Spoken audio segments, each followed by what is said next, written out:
Lightning conductors അഥവാ മിന്നൽ രക്ഷാചാലകം. ഈ ചിത്രത്തിൽ കാണുന്ന പോലെ തന്നെ ചില വലിയ ബിൽഡിംഗ്സിനോട് ചേർന്നായിട്ട് ഇത്തരത്തിൽ കമ്പി പോലുള്ള സ്ട്രക്ചേഴ്സ് നിർമ്മിച്ചിരിക്കുന്ന കാണാൻ സാധിക്കും. ഇവരാണ് ലൈറ്റ്നിങ് കണ്ടക്ടേഴ്സ് അഥവാ മിന്നൽ രക്ഷാചാലകങ്ങൾ. അവരുടെ പേര് പറയുന്ന പോലെ തന്നെ ഇത്തരം ബിൽഡിംഗ്സിനെ മിന്നലിൽ നിന്ന് രക്ഷിക്കാൻ വേണ്ടിയിട്ടാണ് ഇവർ നിർമ്മിച്ചിരിക്കുന്നത്. അവരെങ്ങനെയാണ് ആ ധർമ്മം ചെയ്യുന്നതെന്ന് വെച്ച് കഴിഞ്ഞാൽ, മിന്നലുള്ള സമയത്ത് നമ്മളുടെ മേഘങ്ങളിൽ ഒരുപാട് ചാർജസ് വന്ന് അക്യുമുലേറ്റ് ചെയ്യുന്നു. ഈ ചാർജസ് ആണ് മെഗാവാട്ട് കറണ്ടിനും ഷോക്ക് അടിക്കാനും ഒക്കെ കാരണമാകുന്നത്. ആൻഡ് മിന്നലുള്ള സമയത്ത് ഇപ്പോൾ മേഘങ്ങളിൽ വന്ന് അക്യുമുലേറ്റ് ചെയ്യുന്ന ചാർജ് പ്ലസ് ചാർജ് ആണെന്ന് കരുതുക. പ്ലസ് ചാർജുകളാണ് വന്ന് അക്യുമുലേറ്റ് ചെയ്യുന്നതെന്ന് കരുതുക.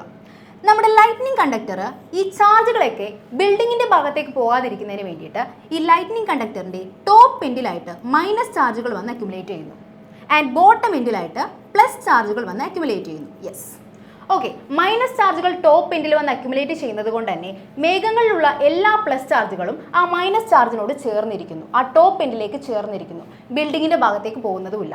ഇത്തരത്തിലാണ് ലൈറ്റ്നിങ് കണ്ടക്ടേഴ്സ് പ്രവർത്തിക്കുന്നത്. അങ്ങനെയെങ്കിൽ നിങ്ങൾ തന്നെ പറയൂ, മേഘങ്ങളിൽ വന്ന് ചേരുന്നത് മൈനസ് ചാർജ് ആയിരുന്നുവെങ്കിൽ ഈ ലൈറ്റ്നിങ് കണ്ടക്ടേഴ്സിന്റെ ബോട്ടം എൻഡിൽ വരുന്നത്, അതായത് എർത്തിനോട് ചേർന്നുള്ള ഭാഗത്ത് വരുന്നത് ഏത് ചാർജ് ആയിരിക്കും എന്നത് നിങ്ങൾ തന്നെ കമന്റ് ചെയ്യും.